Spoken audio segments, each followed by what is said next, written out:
Well, good morning, everyone, and welcome to today's webinar brought to you by Spheria.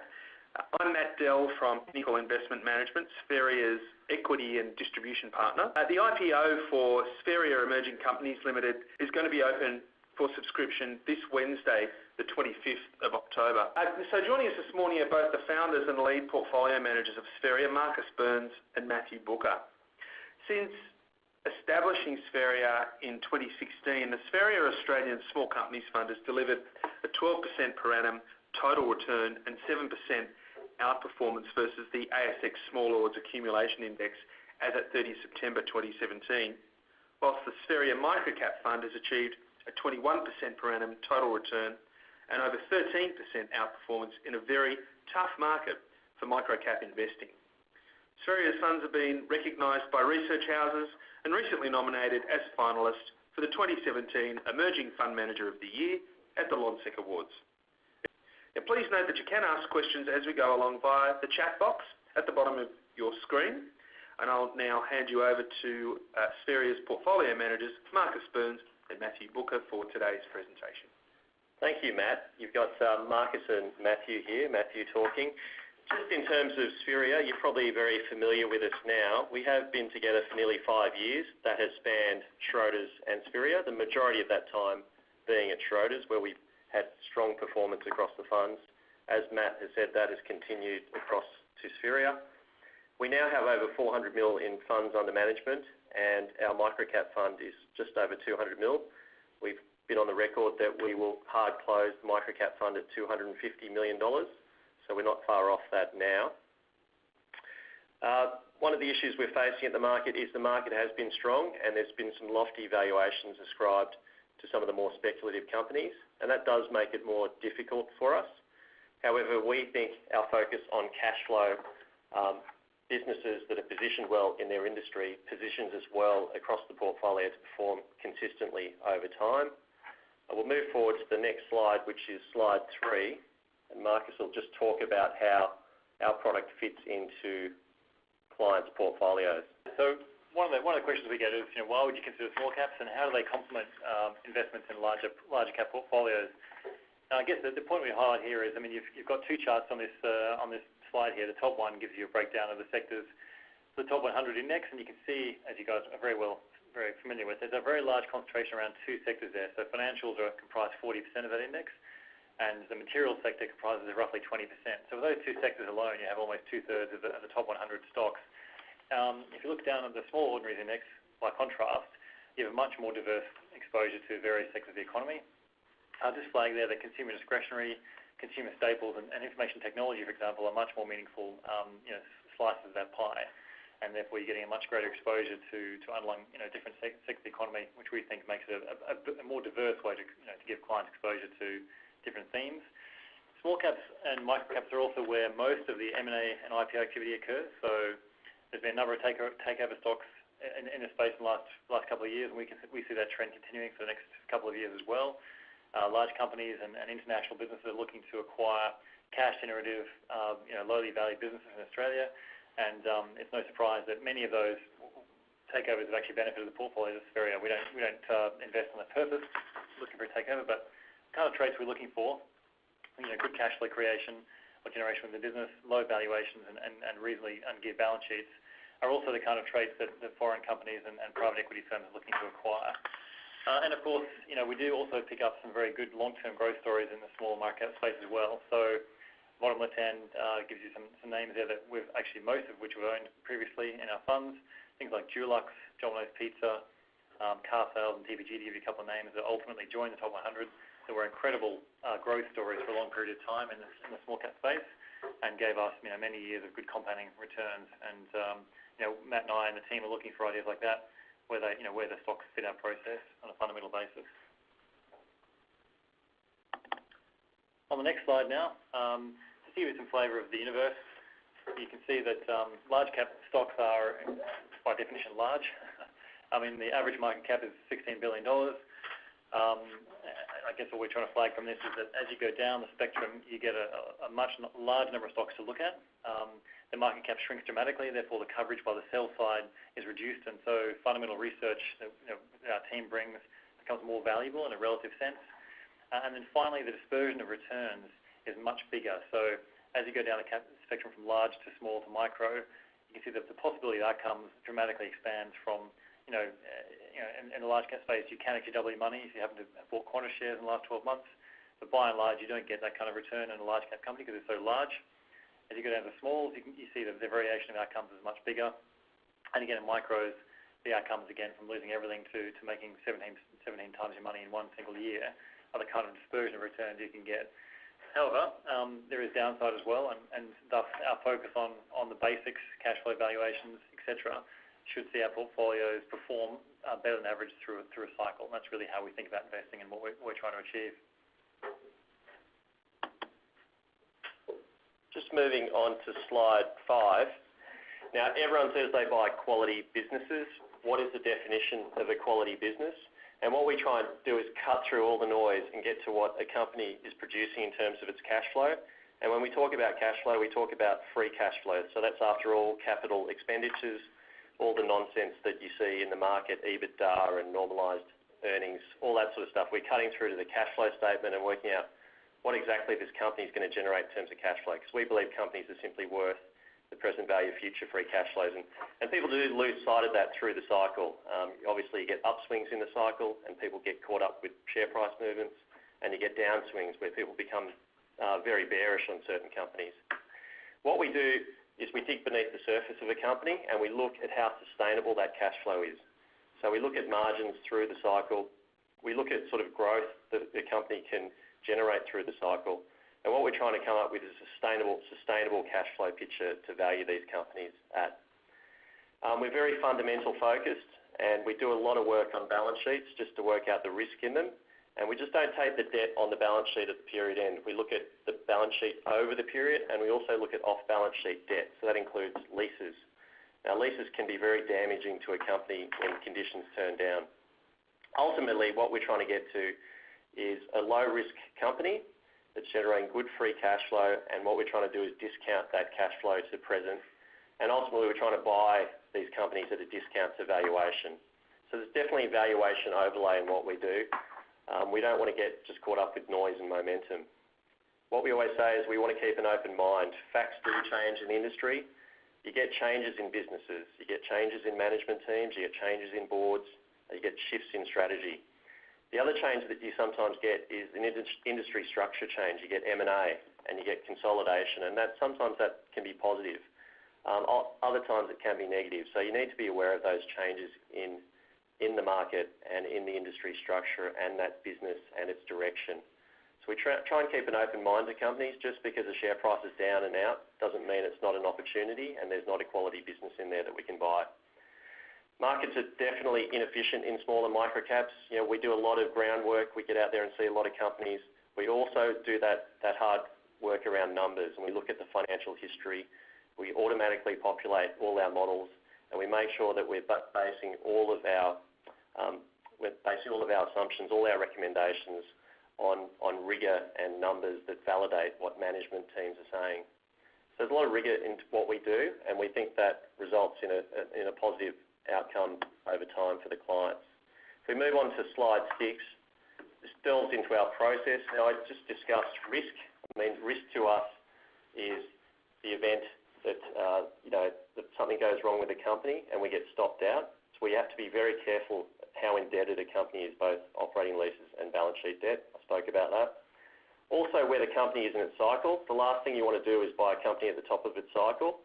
And if you look at Monadelphous, and we talked about Monadelphous in an ensuing slide, that was a company a few years ago that was at the top of the cycle. It was a good company, but it wasn't the time to buy it. So you have to be very careful about when you buy a company. The other thing we look at is operating leverage. Operating leverage is when there's a lot of fixed cost in a business and you get a slight change in revenue and it impacts your profitability dramatically. And that can also mean that you get stopped out in that investment. So we're very cautious on operating leverage in businesses. It can work for you, but it can also work against you.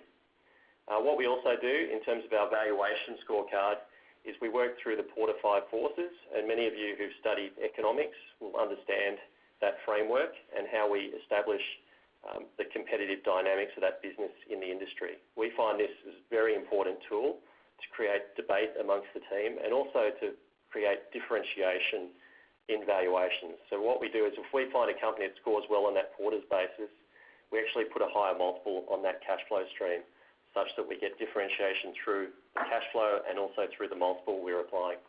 So we find it an important basis for making our recommendations.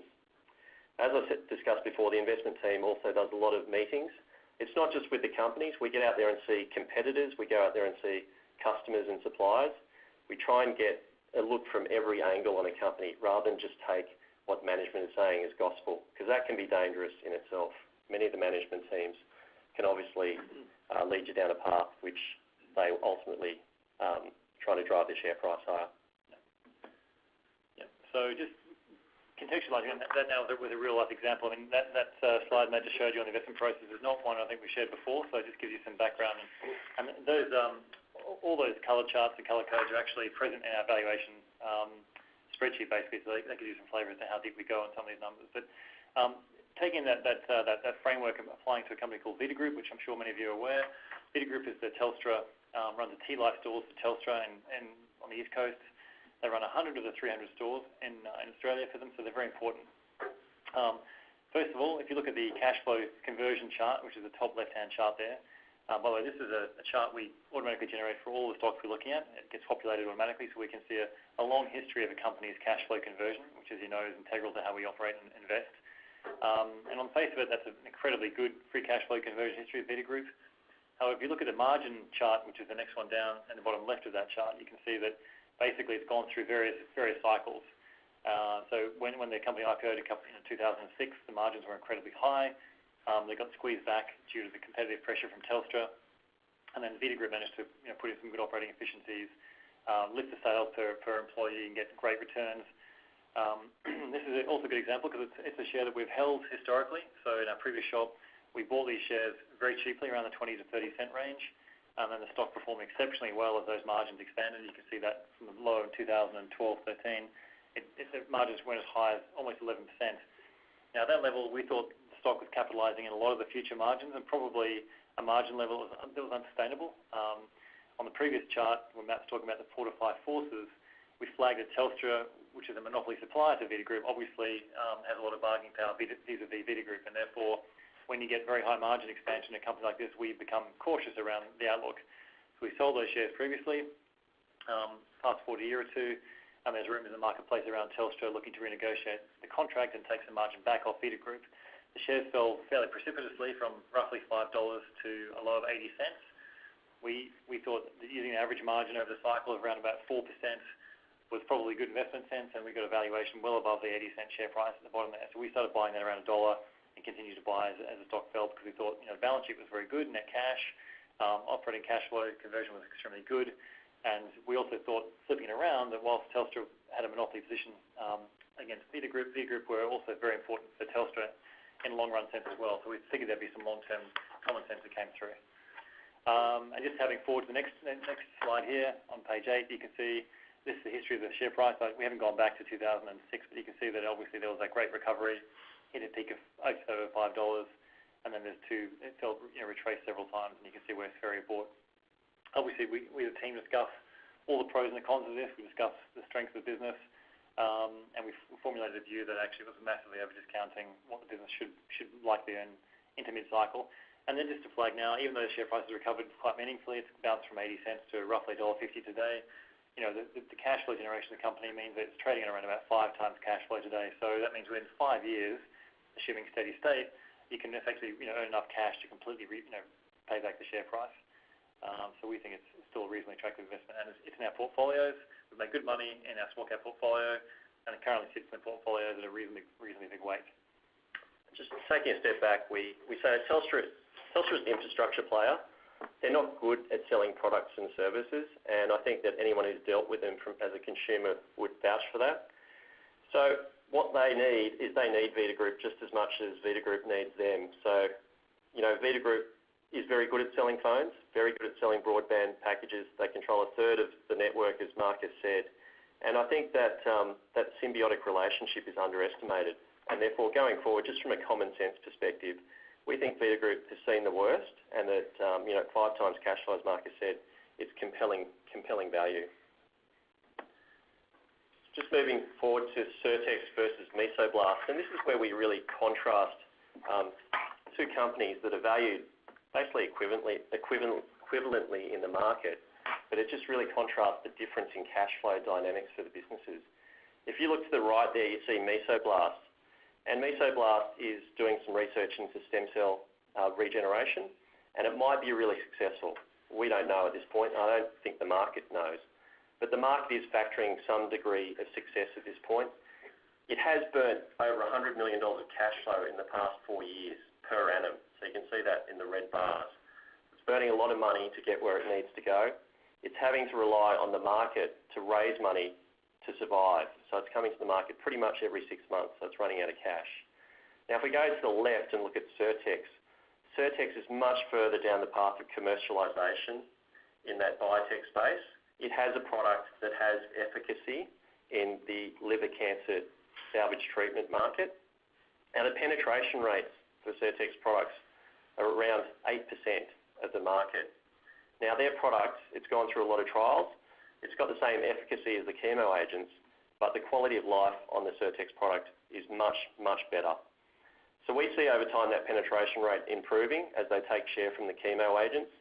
And we think it's very much at an early stage in terms of that penetration. So that 8% can go a lot higher.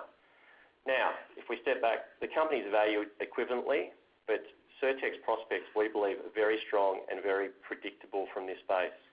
Now, it's generating 40 to 50 mil of cash flow at the moment. That revenue will grow as penetration increases.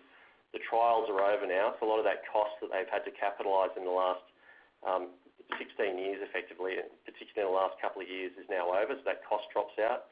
So you're going to see significant cash flow generation from this company. Now, there will be challenges for Certex. There's a few roadblocks along the way, but we think over time, just having the best product in the market, we'll see it outstrip its competitors. I'll just give you an example of a growth stock that we own the portfolios and have had for some time, is Class Super. Now, this is the leading SMSF platform for self-managed super funds. I guess the reason we flag this stock is it's one that went from being pre-cash flow generation to generating cash flows. We bought the stock in the IPO about 2 years ago, at around about $1 a share. And again, that on the left-hand side there, you can see their cash flow conversion chart, which shows very good history of this company since it for the last couple of years. The cash flow generation has been strong, balance sheet net cash. And whilst the PE ratio is fairly high, it's our view that because the business has generated its growth all organically, it hasn't acquired to get this kind of growth, it's just taken share from competitors, it's worth a higher multiple than perhaps the market would necessarily ascribe to. So Matt and I have discussed this one. We think it's competitively very strong. We think that over mid-cycle, this business can actually get to something like 45 to 50% market share of the SMSF market, and that ignores the fact that it's actually moving into adjacent markets like the family trust market and the class portfolios product, which we think is another further growth leg this company has to its bow. And so, this is a stock that's been in a portfolio for a period of time. It's tripled since we've owned it, generated great returns for our investors, and we still believe there's a really good long-term history of this company.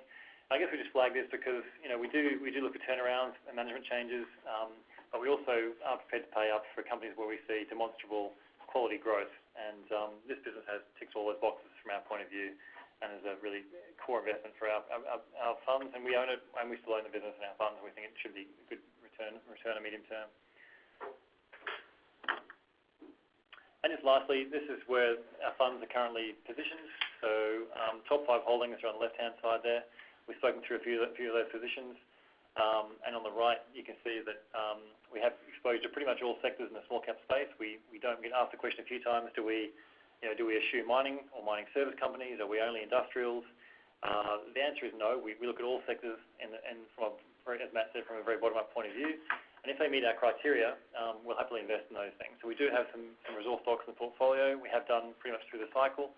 And we feel that periodically you're going to find very good opportunities to buy all stocks in all sectors, as long as they meet the basic criteria of having good free cash flow conversion, evaluation is supportive of the case, and balance sheets aren't overgeared. We'll consider that a place to invest money. We are overweight consumer discretionary and information technology. That's a bottom-up decision, not top-down. But we do have exposure to other sectors, and periodically those sector weights move around based on where we see the best opportunity for our investments. Just moving on to slide 12. So what we're trying to do is just keep it simple. As discussed before, we're trying to buy companies where we can predict future free cash flow and find the NPV of that and buy it at a discount. Obviously, we'd like to avoid gearing when we can. That's not always the case, though. When we do buy companies that are geared, we try and manage that size in the portfolio. But what we're trying to buy there is companies that have good cash flow to back up that debt or that gearing level. Our strategies are capacity constrained, and you've seen that with the microcap fund. It is soft closed at the moment, and it will be hard closed at $250 million. The small cap fund has around $200 million under management now. Clearly, after the LIC, that will be a lot higher, and we will hard close that product when it reaches $700 million in FUM. So, we do not want to take on too much money. At the end of the day, that will compromise performance, and we're going to stick to our capacity limits, which we've discussed before. Look, this part of the market isn't well covered. We think we've got technology and experience to really cut through and find those companies that offer good value in the market. And we think that's an important attribute that the team brings to the small cap market. Now, the actual LIC is, we think, quite innovative in that, we'll be paying back the listing costs, which means that the book value at listing will be the same as the IPO price. So we think that'll be good for investors. Okay, thanks guys. Now, just a reminder that all attendees can ask questions via the chat box just at the bottom of your screen. And before we turn to questions, I'd just like to take all the listeners through just a few of the key dates for the IPO, which you can see on your screen there now. So the IPO for Spheria Emerging Companies Limited will open Wednesday this week, the 25th of October. Broker firm closure is the 17th of November, and general offer closes on the 24th of November, with ASX listing on the 5th of December.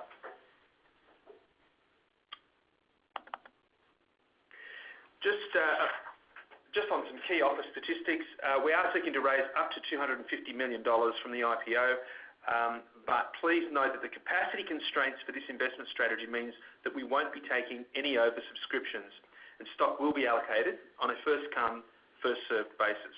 So if you are seeking an allocation, I'd urge you to get your subscriptions in early, as we have experienced a fairly high level of pre-IPO demand. Matt's also mentioned to you that Spheria is going to bear all the costs of the IPO, hence there won't be any options. And that means that the shares will list at their $2 subscription price, and as Matt said, that's a good outcome for investors. We'll also be paying a fee of 1.5% to advisors, inclusive of GST, for those advisors who allocate through the IPO. Okay, so we've got some questions here for the guys. So firstly here, to both of you, because of the cash flow focus, do many of your investments get taken over? Look, we have found in the past that the investments we invest in get taken over. Some of that has to do with where they're strategically positioned as well. So what we're doing is we're trying to buy companies that have a competitive advantage, and often the case is that these companies have either decent market share or some barrier to entry with their business.